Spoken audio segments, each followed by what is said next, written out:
Price lord. ದೇವರ ಅತಿ ಪರಿಶುದ್ಧ ನಾಮಕ್ಕೆ ಸ್ತೋತ್ರವಾಗಲಿ. ಮತ್ತೊಂದು ದಿನವನ್ನು ಕಾಣುವಂತೆ ದೇವರು ನಮಗೆ ಸಹಾಯ ಮಾಡಿದ್ದಕ್ಕಾಗಿ ಸ್ತೋತ್ರ. ಆತನು ಮಾಡಿದೆಲ್ಲ ಉಪಕಾರಗಳಿಗಾಗಿ, ಆಶೀರ್ವಾದಗಳಿಗಾಗಿ ದೇವರಿಗೆ ಸ್ತೋತ್ರವನ್ನು, ಮಹಿಮೆಯನ್ನು ಸಲ್ಲಿಸ್ತೇನೆ. ಇಂದಿನ ವೇದ ಅಧ್ಯಯನಕ್ಕಾಗಿ ಒಂದು ವಾಕ್ಯವನ್ನು ಓದಿಕೊಳ್ಳೋಣ. ಕೀರ್ತನೆಗಳು 33:16 ವಾಕ್ಯ. ಮಹಾಸೇನಾ ಬಲದಿಂದಲೇ ಯಾವ ಅರಸನಿಗೂ ಜಯವಾಗುವುದಿಲ್ಲ, ಯಾವ ಶೂರನು ಅಧಿಕವಾದ ಭುಜಬಲದ ದೆಸೆಯಿಂದ ಸುರಕ್ಷಿತನಾಗುವುದಿಲ್ಲ. ಕೀರ್ತನೆಗಾರನು ಆದಂತಹ ದಾವೀದನು ತನ್ನ ಅನುಭವದ ಮೂಲಕ ಬರಿತಾ ಇದ್ದಾನೆ. ಮಹಾಸೇನಾ ಬಲದಿಂದಲೇ ಯಾವ ಅರಸನಿಗೂ ಜಯವಾಗುವುದಿಲ್ಲ, ಯಾವ ಶೂರನು ಅಧಿಕವಾದ ಭುಜಬಲದ ದೆಸೆಯಿಂದ ಸುರಕ್ಷಿತನಾಗುವುದಿಲ್ಲ. ಸಾಧಾರಣವಾಗಿ ರಾಜರುಗಳಿಗೆ ತಮ್ಮ ಸೈನ್ಯದ ಮೇಲೆ ನಂಬಿಕೆ ಇರುತ್ತೆ. ತಮ್ಮ ಸೈನ್ಯದ ಕುರಿತು ಹೆಚ್ಚಳ ಪಡ್ತಾರೆ. ತಮ್ಮ ಸೈನ್ಯ ಎಷ್ಟಿದೆ ಅನ್ನೋದನ್ನು ಹೇಳ್ತಾ ಇರ್ತಾರೆ.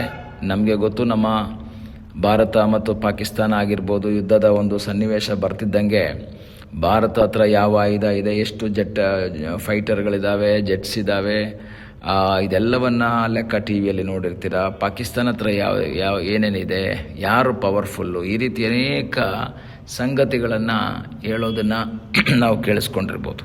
ಯಾಕೆ ಅಂದರೆ ಯುದ್ಧಕ್ಕೆ ಆಯುಧಗಳು ಬಹಳ ಪ್ರಾಮುಖ್ಯ, ಸೈನ್ಯ ಬಹಳ ಪ್ರಾಮುಖ್ಯ. ಆಗ ಆರ್ಮಿ, ನೇವಿ ಇವೆಲ್ಲವೂ ಸಹ ನಮಗೇನಾಗುತ್ತೆ, ಬಹಳ ಪ್ರಾಮುಖ್ಯವಾಗಿರುವಂತಹ ವಿಷಯ. ಆದರೆ ಹಳೆ ಕಾಲದಲ್ಲಿ ರಾಜರುಗಳು ಸಹ ಅದೇ ರೀತಿಯಲ್ಲಿ ಸೈನಿಕರುಗಳನ್ನು ತಮ್ಮ ಸೈನ್ಯದಲ್ಲಿ ಸೇರಿಸ್ಕೊಳ್ಳೋದಾಗಿರ್ಬೋದು, ಅದೇ ರೀತಿಯಲ್ಲಿ ಆಯುಧಗಳನ್ನು ಶೇಖರಿಸೋದಾಗಿರ್ಬೋದು, ಖಡ್ಗಗಳನ್ನು, ಗುರಾಣಿಗಳನ್ನು ಎಲ್ಲ ಮಾಡಿಕೊಂಡು ಅವರಿಟ್ಕೊಳ್ಳೋದನ್ನು ನಾವು ನೋಡ್ಬೋದು. ಕುದುರೆಗಳನ್ನು ಪರ್ಚೇಸ್ ಮಾಡೋದು, ರಥಗಳನ್ನು ರೆಡಿ ಮಾಡ್ಕೊಳ್ಳೋದು, ಯುದ್ಧ ಮಾಡುವಂತಹ ಅನೇಕ ಸನ್ನಿವೇಶಗಳನ್ನು ಮಾಡ್ಕೊಳ್ಳೋದನ್ನು ನಾವು ನೋಡ್ಬೋದು. ಆದರೆ ಇಲ್ಲಿ ಕೀರ್ತನೆಗಾರನು ಹೇಳ್ತಾನೆ, ಮಹಾಸೇನಾ ಬಲದಿಂದ. ಅಲ್ಲಿ ಸೇನಾ ಬಲದಿಂದ ಜಯ ಆಗಲ್ಲ ಅಂತ ಹೇಳ್ತಾ ಇಲ್ಲ, ಮಹಾಸೇನಾ ಬಲದಿಂದಲೇ, ಅದರಿಂದ ಮಾತ್ರ ಯಾವ ಅರಸನಿಗೂ ಜಯ ಆಗಲ್ಲ. ಯಾಕೆ ಗೊತ್ತಾ? ಎಷ್ಟೇ ಆಯುಧಗಳಿದ್ದರೂ, ಎಷ್ಟೇ ಸೈನ್ಯಗಳಿದ್ದರೂ, ಎಷ್ಟೇ ರಣಶೂರನಾಗಿದ್ದರೂ ಜಯ ಸಿಗಬೇಕಾದದ್ದು ದೇವರಿಂದ. ಅದನ್ನು ದಾವೀದನು ತನ್ನ ಅನುಭವದಲ್ಲಿ ಆರಂಭದಲ್ಲಿಯೇ ಅರ್ಥ ಮಾಡಿಕೊಂಡವನು. ಯಾಕೆಂದರೆ ಗೋಲಿಯಾತನಿಗೆ ವಿರುದ್ಧವಾದ ಯುದ್ಧವನ್ನು ನಾವು ನೋಡ್ತೀವಿ. ಆ ಯುದ್ಧಕ್ಕಾಗಿ ಹೋದಂಥ ಸಮಯದಲ್ಲಿ ದಾವೀದನ ಕೈಯಲ್ಲಿ ಯಾವುದೇ ರೀತಿಯ ಆಯುಧಗಳಿಲ್ಲ. ದಾವೀದನ ಕೈಯಲ್ಲಿ ಒಂದು ಕವಣೆ, ಕೆಲವು ಕಲ್ಲುಗಳು ಮಾತ್ರ ಇವೆ. ಅದಿಟ್ಕೊಂಡು ಗುರಾಣಿ, ಖಡ್ಗ, ಶಿರಸ್ತ್ರಾಣ, ಕವಚ ಎಲ್ಲವನ್ನು ಹಾಕ್ಕೊಂಡು ಚಿಕ್ಕಂದಿನಿಂದಲೇ ರಣಶೂರನಾಗಿ ಬಂದಂತಹ ಗೋಲಿಯಾತನನ್ನು ದಾವೀದ ಎದುರು ಹಾಕ್ಕೊಳ್ತಾನೆ. ಆ ಗೋಲಿಯಾತನನ್ನು ಎದುರು ಹಾಕ್ಕೊಂಡು ಗೋಲಿಯಾತನನ್ನು ಸೋಲಿಸಿ ಅವನದೇ ಖಡ್ಗದಿಂದ ಅವನ ತಲೆಯನ್ನು ಕಡಿದು ಜಯಶಾಲಿಯಾಗಿ ಬರುತ್ತಿರುವ ದಾವೀದನನ್ನು ನೋಡ್ತೀವಿ. ಅವನ ಹಿಂದೆ ಸೈನ್ಯ ಇದೆ, ಗೋಲಿಯಾತನ ಹಿಂದೆ ಸೈನ್ಯ ಇದೆ, ಪವರ್ಫುಲ್ ಆಗಿ ನಿಂತಿದ್ದಾರೆ. ಗೋಲಿಯಾತ್ ಪವರ್ಫುಲ್ ಲೀಡರ್ ಆಗಿ ನಿಂತಿದ್ದಾನೆ, ಆಯುಧಗಳಿವೆ.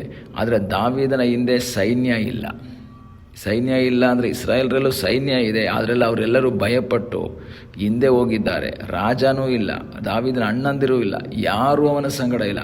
ಒಂಟಿಯಾಗಿ ನಿಂತಿರುವಂತಹ ದಾವೀದ. ಆದರೆ ನಂತರ ಮುಂದೆ ಹೇಳ್ತಾನೆ, ಯಾವ ಶೂರನು ಅಧಿಕವಾದ ಭುಜಬಲದ ದೆಸೆಯಿಂದ ಸುರಕ್ಷಿತನಾಗುವುದಿಲ್ಲ. ಈ ಗೋಲಿಯಾತ ರಣಶೂರನಾಗಿದ್ದಾನೆ ಅಂತ ಸೌಲ ಸಾಕ್ಷಿ ಹೇಳ್ತಾನೆ. ಚಿಕ್ಕಂದಿನಿಂದಲೇ ರಣಶೂರನವನು. ಆದರೆ ದಾವೀದ ಹೇಳ್ತಾನೆ, ಯಾವುದೇ ಒಬ್ಬ ಶೂರವಾದರೂ ಸರಿ ತನ್ನ ಭುಜಬಲದಿಂದ ಸುರಕ್ಷಿತನಾಗಲ್ಲ. ತನ್ನ ಭುಜಬಲದಿಂದ ಅವನು ಸುರಕ್ಷಿತನಾಗುವುದಿಲ್ಲ. ಪ್ರಿಯ ದೇವರ ಮಕ್ಕಳೇ, ಈ ಲೋಕದಲ್ಲಿ ನಾನು, ನೀವು, ನಮ್ಮ ಜೀವಿತದಲ್ಲಿರುವಂತಹ ಆಶೀರ್ವಾದಗಳು ಅನೇಕ ಇರ್ಬೋದು, ಆಸ್ತಿಪಾಸ್ತಿಗಳಿರ್ಬೋದು, ಆರೋಗ್ಯ ಇರ್ಬೋದು, ಬಲ ಇರ್ಬೋದು, ಶಕ್ತಿ ಇರ್ಬೋದು, ಎಲ್ಲ ರೀತಿಯ ಸನ್ನಿವೇಶಗಳು ನಮಗಿರ್ಬೋದು. ಆದರೆ ಒಂದು ವಾಕ್ಯ ಹೇಳ್ತದೆ, ಒಂದು ವಿಷಯವನ್ನು ನಾವು ತಿಳ್ಕೊಳ್ಬೇಕು, ಜಯ ಕರ್ತನಿಂದ ಮಾತ್ರ ಬರಬೇಕು. ಮನುಷ್ಯರಿಂದ ಜಯವನ್ನು ಪಡ್ಕೊಳ್ಳೋದಕ್ಕೆ ಸಾಧ್ಯವಿಲ್ಲ. ಸೈನ್ಯದಿಂದ ಜಯವನ್ನು ಪಡ್ಕೊಳ್ಳೋದಕ್ಕೆ ಸಾಧ್ಯವಿಲ್ಲ. ಹಣಬಲದಿಂದ, ಜನಬಲದಿಂದ ಜಯವನ್ನು ಹೊಂದ್ಕೊಳ್ಳೋದಕ್ಕೆ ಸಾಧ್ಯವಿಲ್ಲ. ಈ ದಿವಸಗಳಲ್ಲಿ ದೇವರಲ್ಲಿ ಆಶ್ರಯಿಸಿ ದೇವರ ವಾಕ್ಯದ ಪ್ರಕಾರ ನಾವು ಜೀವಿಸುವಾಗ ನಮಗೆ ಜಯವನ್ನು ಕೊಡುವಂತಹ ಕರ್ತನಿದ್ದಾನೆ. ಮುಂದಿನ ದಿವಸಗಳಲ್ಲಿ ನಮ್ಮ ಜೀವಿತದಲ್ಲಿ ನಾವು ಹೇಳಬೇಕು, ದೇವರೇ, ನನ್ನ ಜೀವಿತದಲ್ಲಿರುವಂಥ ಯಾವ ಬಲ ಅಲ್ಲ ನನ್ನನ್ನು ರಕ್ಷಿಸಿತು. ಹಣಬಲ, ಜನಬಲ ಅಥವಾ ಇನ್ಯಾವುದು ಆಸ್ತಿಯ ಬಲ ಅಲ್ಲ ನಮ್ಮನ್ನು ರಕ್ಷಿಸಿತು. ನಮ್ಮನ್ನು ರಕ್ಷಿಸಿದ್ದು ದೇವರು ಎಂಬುದಾಗಿ ನಾವು ತಿಳಿದುಕೊಳ್ಬೇಕು. ದೇವರು ಎಂಬುದಾಗಿ ನಾವು ತಿಳ್ಕೊಳ್ಬೇಕು. ಯಾಕೆ ಅಂತ ಹೇಳಿದ್ರೆ, ಯಾರೂ ಸಹ ಸೇನಾ ಬಲದಿಂದ ಮಾತ್ರ ಜಯ ಆಗಲ್ಲ.